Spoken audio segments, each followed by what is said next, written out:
Hey guys, it's Matt here, and today I'm going to be doing something a little bit different on the channel. Today I'm going to do a pros and cons video on the 3DS capture card software, also the hardware itself, just the whole shebang. So you may have seen me do a TG Tutorials episode on this, an unboxing of this, and actually I'm coming out, if I haven't already, with another TG Tutorial episode because and I'm the jerk for this, I said that I was going to show you guys how to record the footage by accident in the first Teach Tutorials episode that I did of this, and I realized that I just showed you how to install the software and stream it. I did not talk to you guys about how to record the software, so that's my bad. So I'm going to actually be releasing an episode of Teach Tutorials just for that because I'm the jerk. But let's move on to some of the pros. Now the first one might be an obvious pro. I just want to put out there the fact that it does record the footage, which I mean, you know, it sounds crazy to some people, like, well, duh, of course it records the footage. But I have dealt with some software before, rather some hardware that has not been reliable. I believe the one I'm thinking of specifically, like, I don't have in front of me right now, but it's the EasyCap, which I will definitely do a video on to tell you guys not to buy that. Because the EasyCap is just, it is horrendous. And it was $17 that, you know, I will never get back. And I looked at that and I thought, well, you know, it was cheaper than the other options at the time, but there was a reason why it was. So, in my opinion, like, the fact that this actually does its job, which might sound silly because that should be the basis for anything that you buy, but when it comes to some third-party hardware out there, you don't really know if it's going to do the job. So the fact that it actually can record the footage very well, I just want to give it props for that. At the very least, I want to give it props for that. Number two, it's easy to install software. Now, if any of you are having problems with the software, again, I mentioned that I was doing a TG Tutorials episode on this to help you guys install the software. But the software isn't that hard to manage. Now, the link to try and get it can be a little iffy on how to get it, but a quick Google search can help you out, as I mentioned in the video itself. So really,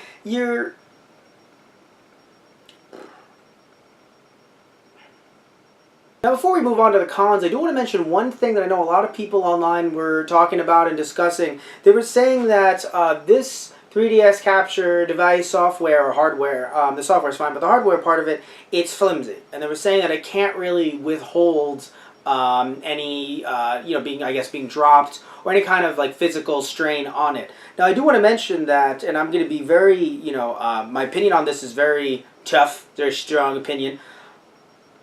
This is a third-party product.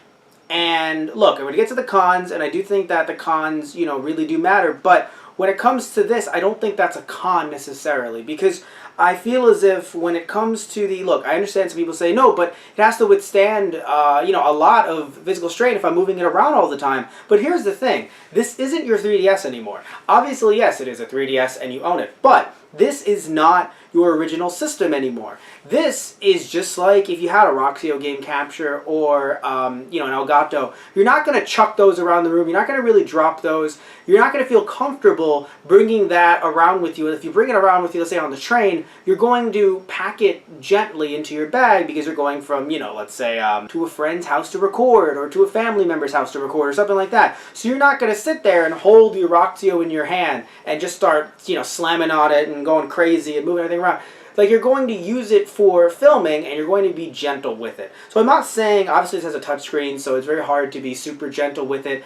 And thankfully I don't think there's any DS games that use the same, like, WarioWare technology, like WarioWare Twisted technology, so I don't feel like twisted around or anything like that. But I just feel as if the people that were saying, oh, this can't pack a punch, and they were, being rough with it themselves in certain videos that I saw, I just feel as if it's understandable why it can't pack that punch because it's a third-party product, especially this. It's not even inside. You can tell with this one, it isn't even inside the protective cover. It is actually outside of it. So to me, I feel as if it makes sense that this thing can't take a lot of abuse, and I understand that some people might be a little upset because they converted their 3DS to one that can support the capture device, or that they bought a new one, maybe they sold their old one. But I would suggest that if you have another 3DS, keep it around to play with it if you want to actually play your games and not put them on YouTube, because you can't really do much with this other than record for YouTube. So now let's move on to the cons. The price tag for this is pretty dang high.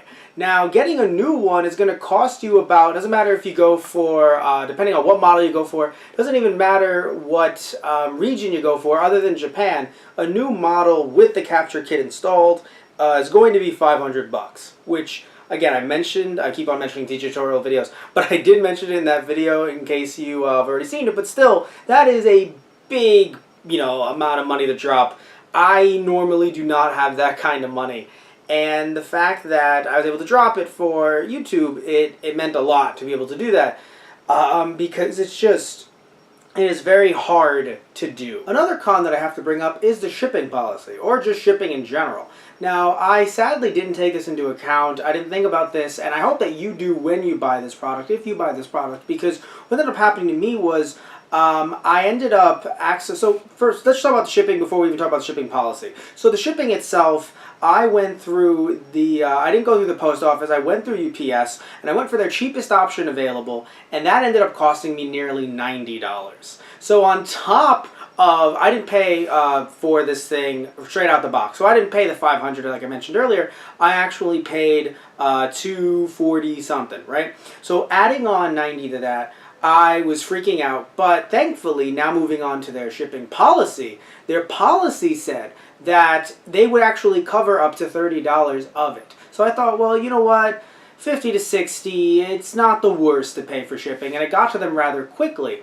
The problem is that apparently that is their old policy. So when I contacted them about it, and I told them, hey, I forgot to I forgot to pay it towards you guys, because that's what the policy is. It's supposed to say, hey, pay it towards the person it's being shipped to the sender, not to me personally.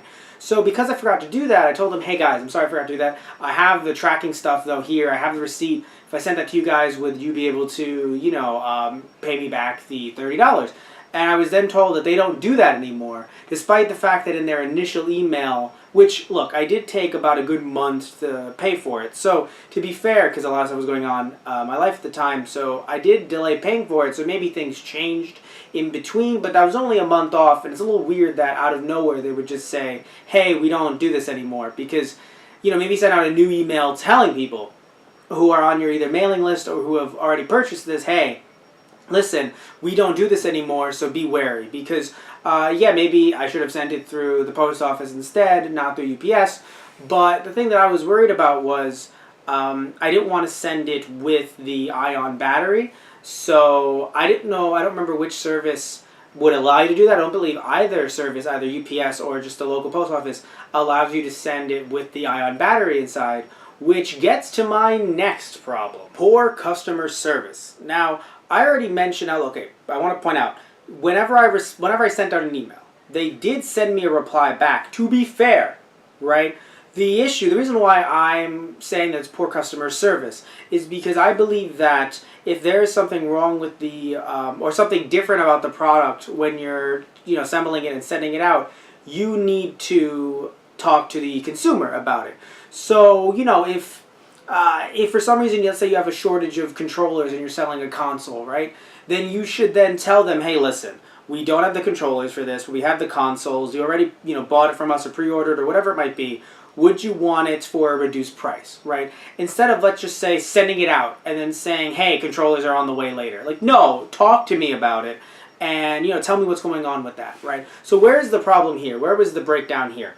Well, the problem is that I sent it out without an ion battery. Now, that shouldn't be a problem because, again, according to U.S. law or U.S.-Japan law, you're not supposed to send these out with the batteries in there because due to leakage or whatever it might be. So I was told, hey, send it to us without the ion battery. Although, I think, again, it might be on me that it depended on which service I used, be it UPS or the post office. But the problem is that I sent it without the battery. So why is that a problem, you might ask? Well, they sent it to me like this. And if you can tell, there are screws there. Now, here's where things get really problematic. The problem is that, so for newer 3DSs, when you get the procedure done or when you buy it new, it's the normal shell, the normal outside, protective case, and then underneath it is the capture device. So if you needed to replace a battery, all you have to do is just open that up, and then I think, even under that, so there are many layers before you actually can get to the capture device to mess it up, in my opinion. Even if it's just one layer, it's still enough that if you're putting in a battery because you were unable to send one, and you have your old battery at home, it isn't the biggest deal.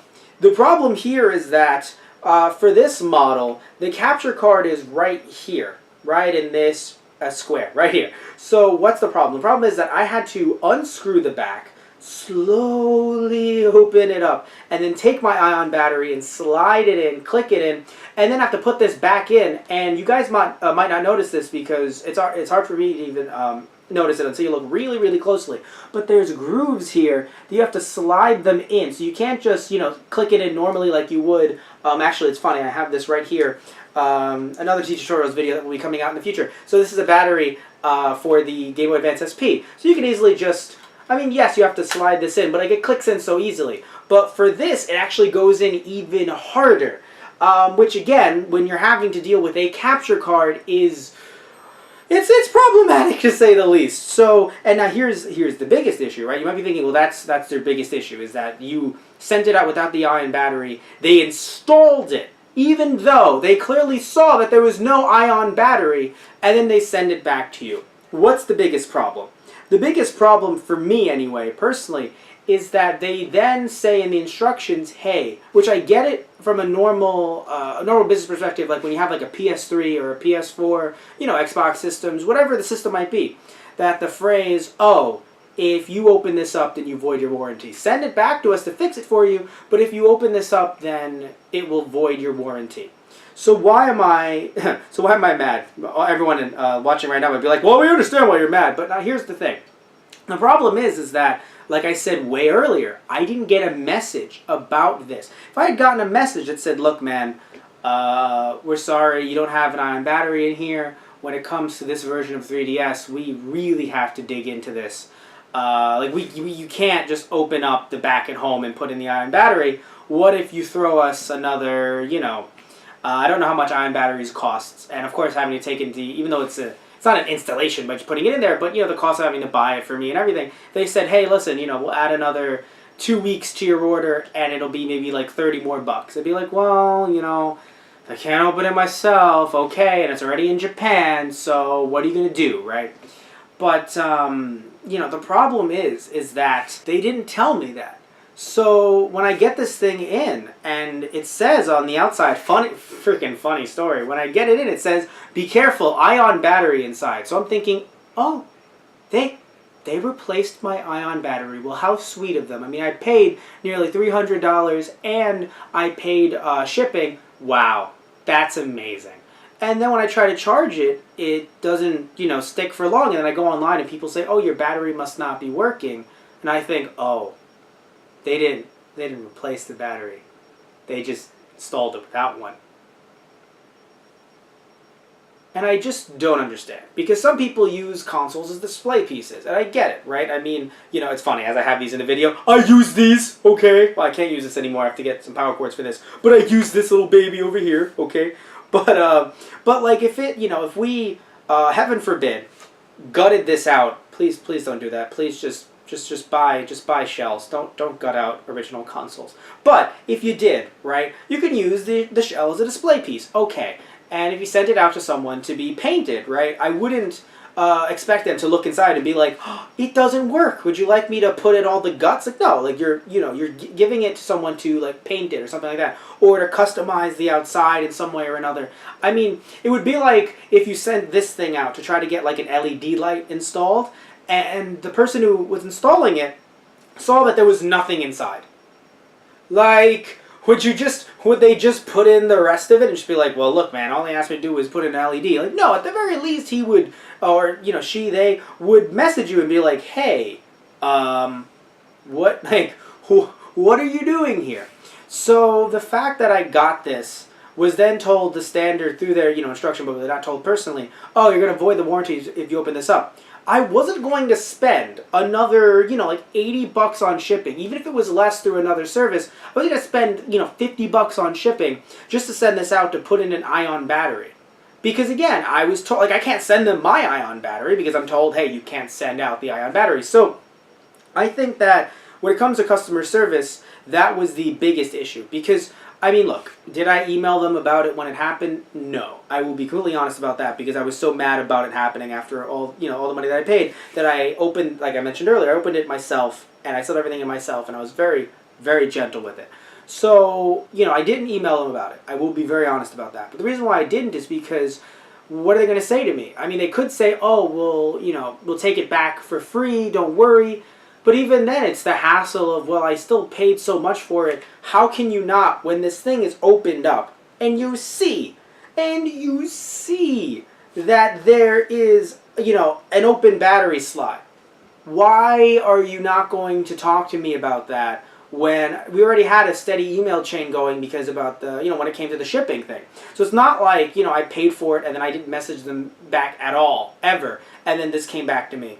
No, there was a steady chain of communication, not too many emails, but enough that they could just send me a quick email saying, hey man, there's no, ion battery in here. What are we going to do about this? Because we can't install this without an ion battery because it is essentially a display piece because you can't use it. So literally, if I, didn't have the, thankfully, Courtney, a Let's Player podcaster, Let's Player on this channel, we've done WarioWare, we've done the Stranger Things video game, and there's some more stuff to come with she and I. But, there's, we also did Stranger Things podcast, but check that out too. Shameless plugging aside, the fact that thankfully she had, or her dad had, the right screws for this. So I was able to open up the back myself, but if I didn't know her, I would have to then buy the screwdriver on eBay, and again, even if they're going to give it to me for free, if I sent, or shipping for free if I sent it to them and everything, that's still another 2 weeks to a month, and, when you buy something like this, you're buying it to use it, to try and actually make videos about it, or make videos about the games. So it was such a big hassle, and I think that literally was just 1 to 2 emails that they needed to send me, and then everything would have been fine. So definitely I would argue poor customer service because, yeah, you have to take the initiative on this. Like, you can't just, look, I want to give businesses benefit of the doubt, but you cannot sit there and tell me they're going to install a capture device without the battery in there and go, what's the problem? Like, no, I don't need to message you to tell you about that when, they talk to me about that, or they talk to everyone, whoever buys from them, about that, saying, hey, listen, sending out your ion batteries might be an issue. Alright, and that about wraps this video up. Now, the question is, should you buy this? Well, I feel like, look, if there's one game that you really want to play, let's say you're a streamer, or you're just, you record your Let's Plays in advance, and there's only one game you want to play. I don't know if I would suggest buying this. I feel like this is made for someone who has multiple 3DS games they want to showcase, be it, if you're making like Pokemon battle videos or like, Pokemon comparison videos and you're comparing like original sprites to newer sprites, or if you're making, like an Animal Crossing video or something like that, right? Something that involves, maybe if the game you're playing is like Animal Crossing and like you're doing this, on an event basis, then it would make sense. But I feel as if you really, if you're spending this much money, because again, for me, I think what it really comes down to is cash. The customer service stuff is bad, but really it was in relation to how much I had paid for it. So I think when you have to pay either $500 plus shipping or $240 plus shipping, or I think it was like $238 plus shipping, you then have to really sit back and think, well, do I have enough games to support making videos with this? And, I believe we do, and thankfully we'll have some 3DS videos coming out soon for you guys. But, yeah, I feel as if you need to have a bunch of 3DS games in your library to justify, or DS games, of course, because, of course I should mention, I think it's the obvious that, just like a normal 3DS plays DS games, you can also record DS games through this as well. And I know that emulation exists and everything, but for something like Phoenix Wright, you're going to have to blow into the microphone. So it does work, and they do offer DS hardware as well, but it still costs a lot. So the point, why would you do that when you can just, mod your 3DS? So it does play DS games too. So that's another thing too to think about. If you have a lot of DS games in your library, maybe more so than your 3DS games, and you want to play with the original saves, and you don't want to deal with any other excess hardware, this could be a good purchase for you. But I do want you, I beg you to really focus on the cons that I mentioned, and really try to talk to them and try to say, hey, listen, what's up with the ion battery? Are you going to pay for my shipping? And all this other stuff that, unless it's been updated and, in newer emails, they might still be talking about, and it could screw you over if you're not doing your research. So, I know some people might put that on me, and I admit a little bit that I should have been more inquisitive about certain things. But, when they put stuff in in their general list of things we do. Like, oh, hey, don't worry, when you buy this, you get this, this, this, and this. You just assume, so it's a little bit on me, but it definitely is on them as well. So thank you all so much for watching this video. Hopefully if you buy this product and if you have problems with the product, please discuss them in the comments below if you're watching it through YouTube. But so far, when it comes to recording, I've had no problems with this product. So, yes, when it comes to recording, I think it's the best thing ever. When it comes to, so maybe you want to buy it secondhand through someone, although, again, we've mentioned that it can be a little bit sensitive, so maybe you don't want to buy it secondhand. But, if you know a friend who's bought it or something like that, and you trust them, and you want to get it through them, I think it would be a good investment. So, thank you all so much. Love you guys. Take care, and hope you had fun, and hope you were...